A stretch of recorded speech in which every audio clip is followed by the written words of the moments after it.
아침 묵상에 오신 여러분들을 환영하고 축복합니다. 하나님께서 우리에게 새로운 날을 허락하셨는데요. 새로운 날에 걸맞는 새로운 은혜로 오늘 하루 우리의 인생을 지켜줄 줄 믿습니다. 오늘은 바울이 간증하다라는 제목을 가지고 사도행전 22장 1절부터 29절까지 말씀을 좀 더 살펴봤으면 좋겠습니다. 우리 먼저 17절부터 18절까지 말씀 같이 한번 읽어봤으면 좋겠습니다. 후에 내가 예루살렘으로 돌아와서 성전에서 기도할 때에 황홀한 중에 봄에 주께서 내게 말씀하시되 속히 예루살렘에서 나가라. 그들은 내가 내게 대하여 증언하는 말을 듣지 아니하리라 하시거늘. 예. 오늘 본문은 바울이 예루살렘에 있는 유대인들에게 어떻게 자신이 하나님을 만났는지 그리고 하나님이 어떤 분이신지 복음을 증거하는 상황이에요.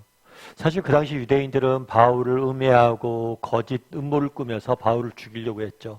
그런데 자기를 죽이려고 하는 사람들에게 정말 복음을 전한다는 것은 쉬운 일이 아니죠. 그만큼 그 사람들 뭘 한 거예요? 불쌍히 여기는 마음으로 복음을 전합니다. 그래서 자기가 다메섹에 가는 과정 속에서 어떻게 하나님을 만났는지 예수님을 만났는지 쭉 이야기를 해요. 그런데 뭐라고 얘기하냐면 후에 내가 다메섹에서 예수님을 만난 후에 어디로 갔냐면 예루살렘으로 왔어요. 그럼 왜 예루살렘에 왔을까요? 아무래도 예루살렘에 유대인들이 있잖아요. 유대인들에게 복음을 전하기 위해서 예루살렘에 온 것 같아요. 근데 예루살렘에서 돌아온 다음에 성전에서 기도하고 있을 때 하나님이 환상 중에 나타납니다. 환상 중에 나타나서 내게 말씀하셨어요. 바울에게 말씀하셨어요. 뭐라고 얘기했냐면 속히 예루살렘을 나가라. 이곳을 빨리 나가라라고 이야기를 했어요. 왜냐하면 그들이 내게 대하여 증언한 말을 듣지 아니할 것이다. 네가 이곳에 복음을 전하기 위해서 온 것을 내가 안다. 하지만 그들은 너의 말을 듣지 않을 거다. 그러니까 너는 빨리 이곳을 떠나라 라고 말씀하시는 모습들을 보게 됩니다. 우리가 성경을 보면 종종 이런 경우를 보게 돼요. 어떤 경우냐면 하나님께서 나타나서 말씀하셨다. 하나님께 나타나서 어디로 인도하셨다. 이런 말씀들을 쭉 많이 합니다. 그러다 보면 우리는 그런 생각이 들 수가 있죠. 왜 성경에 보면 이렇게 하나님께서 사람들에게 나타나서 이렇게 어디로 가라고 말씀하시고 인도하시는 것들을 보게 되는데 왜 나는 왜 하나님이 나타나서 이런 말씀을 하지 않을까라고 이야기하기 쉬워요. 그런데 오늘 본문을 보면 하나님께서 언제 나타났다고 그랬어요? 예루살렘 성전에서 와서 기도할 때 나타났다라고 이야기를 해요. 여러분, 우리가 하나님의 인도하심을 꾸준히 받고 싶습니까? 하나님이 나타나셔서 정말 내 인생을 인도하는 그 인도하심을 맛보고 싶어요? 그러기 위해서 우리가 필요한 것들이 있어요. 그건 뭐냐면 하나님과의 꾸준한 교제예요. 정말 말씀을 통해서 기도를 통해서 하나님과 꾸준히 만나서 교제 나눌 수 있어야 돼요. 그렇게 꾸준히 만나서 교제 나누다 보면 하나님께서 알려주세요. 그런데 많은 사람들이 그런 이야기를 하죠. 하나님으로부터 인도하심을 받길 원하지만 정작 왜 인도하심을 맛보지 못하냐. 하나님 앞에 나와 정말 꾸준히 교제하고 그분과 정말 교제 나누지 않기 때문이죠. 우리도 가끔 그런 이야기 하잖아요. 우리 자녀들한테 저도 한번 그런 적 있었는데 우리 아이들이 이제 어디 나갔어요. 나갔는데 늦게까지 집에 들어오지 않는 거예요. 너무 궁금하잖아요. 얘가 어디 갔다가 늦게까지 오지 않나. 그래서 전화를 했어요. 그래서 전화기가 꺼져 있는 거예요. 전화기까지 꺼져 있으니까 더 궁금하죠. 혹시라도 무슨 일이 생겼나. 근데 늦게 들어왔더라고요. 그래갖고 왜 이렇게 늦었냐고. 그랬더니 여차여차해서 늦었다라고 이야기하더라고요. 야, 그럼 전화라도 받지. 전화를 왜 안 받냐. 그랬더니만 전화기가 배터리가 다 돼서 꺼져 있었다. 그때 얘기했죠. 야, 전화기를 아빠가 왜 사줬냐. 이렇게 급할 때 전화하려고 전화기를 사줬는데 배터리를 네가 충전시켜 놓지 않으면 어떻게 되냐. 평소에 충전 좀 해놓고 살아야지. 맞는 얘기죠. 정말 하나님께서 우리에게 말씀하시려고 그래요. 정말 우리에게 이야기하고 싶어요. 아니, 지금도 계속해서 말씀하고 계세요. 그런데 우리가 주파수를 하나님에게 맞춰야죠. 그분 앞에 나가서 기도해야죠. 그분 앞에 가서 무릎을 꿇어야죠. 그래야지 들을 수 있잖아요. 배터리를 충전해놔야지 정말 급할 때 말씀하고 싶을 때 연락할 수 있는 거잖아요. 그래서 우리도 정말 하나님의 인도하심을 받는 사람들이 되었으면 좋겠어요. 어떻게 그럼 하나님의 인도하심을 받을 수 있느냐? 꾸준히 하나님과 교제 나누세요. 기도를 통해서 말씀을 통해서 또 아침 묵상을 통해서 꾸준히 하나님과 교제를 나누다 보면 하나님께서 때로는 말씀을 통해서 때로는 기도 중에 때로는 사람을 통해서 때로는 다양한 방법으로 우리에게 말씀하세요. 우리가 알아야 될 땐 알려주세요. 그런데 왜 우리가 이런 것들 못 듣느냐, 끊임없이 말씀을 못 듣느냐, 하나님과 교제 나누지 않기 때문이에요. 그래서 하나님과 꾸준히 교제 나눔으로 하나님의 인도하심을 받는 사람이 되었으면 좋겠습니다. 계속해서 19절과 21절 말씀 같이 한번 읽어볼까요? 내가 말하기를 주님 내가 주를 믿는 사람들을 가두고 또 각 회당에서 때리고 또 주의 증인 스데반이 피를 흘릴 때에 내가 곁에 서서 찬성하고 그 죽이는 사람들의 옷을 지킨 줄 그들도 아나이다. 나더러 또 이르시되 떠나가라 내가 너를 멀리 이방인에게로 보내리라 하셨느니라. 예, 하나님께서 바울에게 말씀하시죠. 이곳을 떠나라 라고 이야기했어요. 그랬더니 바울이 뭘 했어요? 조심스럽게 자신의 생각을 하나님 앞에 말씀드립니다. 사실 우리가 신앙생활할 때 하나님 돌덩어리가 아니에요. 하나님은 돌덩어리고 결정하면 무조건 따라야 되는 그런 분이 아니세요. 하나님은 자신의 우리를 향한 당신의 계획을 이야기하지만 또 우리가 갖고 있는 우리의 생각도 듣길 원하세요. 그리고 이런 것들 듣고 자신의 생각을 바꾸기도 하세요. 그래서 우리 하나님 돌덩이가 아니에요. 인격이신 분이세요. 그래서 우리의 이야기를 듣고 싶어 하세요. 모든 걸 결정해놓고 우리에게 강요하는 분은 아니에요. 바울도 조심스럽게 얘기하잖아요. 아닙니다, 하나님. 이 사람들 내 얘기를 들을 겁니다. 왜냐하면 저도 과거에 어떻게 살았는지 아시지 않습니까? 제가 스데반을 죽이지 않았습니까? 스데반을 죽일 때 단순한 가담자가 아니었죠. 주동자였죠. 나도 이 사람들처럼 그리스도인을 핍박했던 사람들이고 내가 이 사람의 입장에서 누구보다 잘 알기 때문에 내가 이야기할 거면 얘기하면 들을 겁니다. 라고 이야기를 하는 거예요. 그런데 실제로 그랬나요? 그렇지 않았죠. 정말 바울 하면 누구보다도 이 사람들의 심정을 잘 이해하고 내 말을 들을 것이라 이야기했지만 지금 오늘 본문에서도 보면 알 수 있듯이 유대인들은 듣지 않았어요. 그래서 떠나라고 하는 거죠. 그런데 단순히 유대인들이 듣지 않기 때문에 떠나라고 한 게 아니에요. 보다 중요한 목적이 있어요. 뭐라고 됐냐면 떠나가라. 내가 너를 멀리 이방인에게로 보내리라. 바울을 어떤 사도로 세웠냐면 이방인을 향한 사도로 세운 거예요.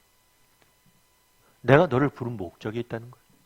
너는 어쩌면 유대인들을 향해서 네가 복음을 전하고 이들을 개종시키고 기독교인으로 만들고 싶겠지만 나는 너를 향한 계획이 있다는 거예요. 그건 뭐냐면 네가 이방인을 위해서 사역하는 걸 바란다는 거예요. 그래서 우리도 기억할 게 있어요. 그건 뭐냐면 하나님이 우리를 향한 계획이 있다는 거예요. 그런데 이 계획은 내 생각과 내 판단과 다를 수 있어요. 왜냐하면 바울의 생각과 판단 가운데 뭐예요? 자기는 유대인들에게 전하는 게 가장 효과적이라고 생각했어요. 그런데 하나님께서 뭐라고 판단한 거? 아니라는 거예요. 너는 내가 이방인도 보게 돼야 된다는 거.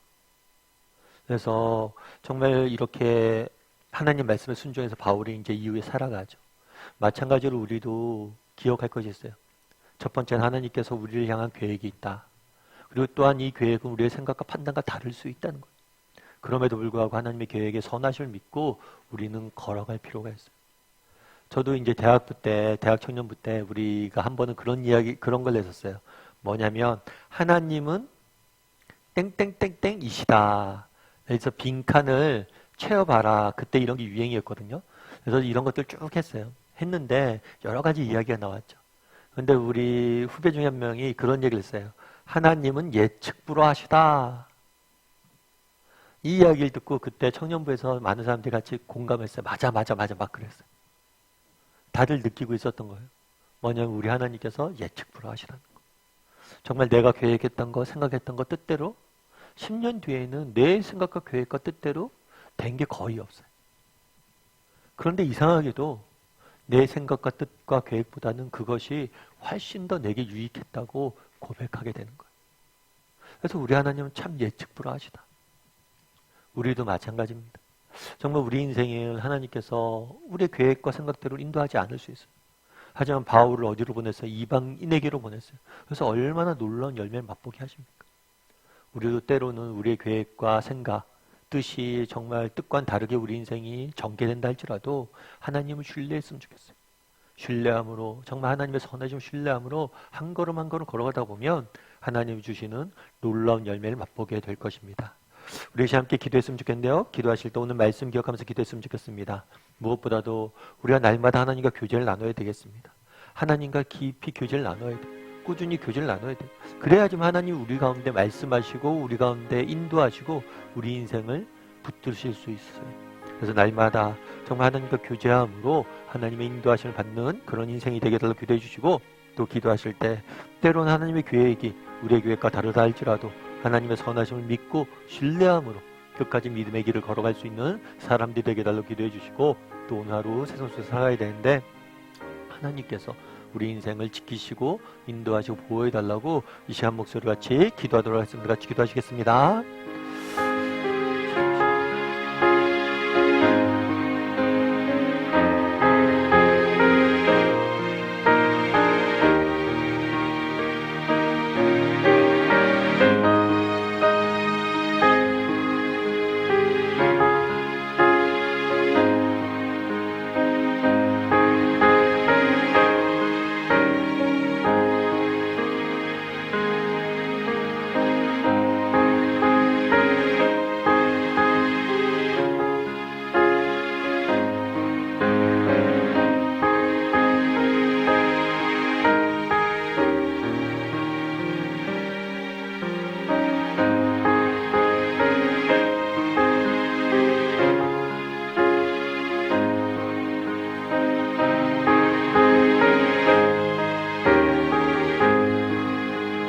사랑의 하나님 감사합니다. 정말 그날에 바울에게 나타나셔서 정말 바울의 인생길을 인도하셨던 하나님께서 오늘 우리의 인생길을 동일하게 인도하실 줄 믿습니다. 무엇보다도 우리가 하나님을 만나길 원합니다. 날마다 기도와 말씀으로 하나님과 꾸준히 교제 나누길 원합니다. 정말 이 교제의 시간들이 쌓여서 정말 하나님의 인도하심을 맛보아 알 수 있는 그런 토대가 될 것임을 믿습니다.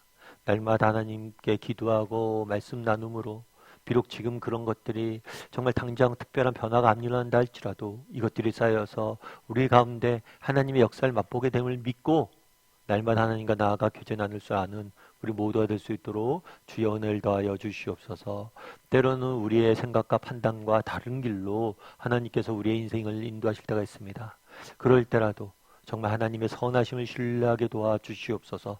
나보다 나를 더 잘 아신 하나님께서, 나보다 나를 더 사랑하시는 하나님께서, 나보다 내 인생에 무엇이 더 필요한지 더 잘 아신 하나님께서 궁극적으로 가장 좋은 곳으로 우리의 인생을 채워줄 것을 믿고 하루하루 하나님 앞에 살아갈 수 있는 우리 모두가 될 수 있도록 주여 붙잡아 주시옵소서.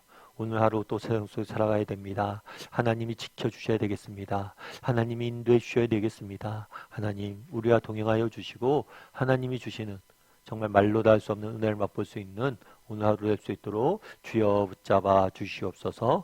은혜 감사를 드리며 모든 말씀 예수님의 이름으로 기도드리옵나이다. 아멘.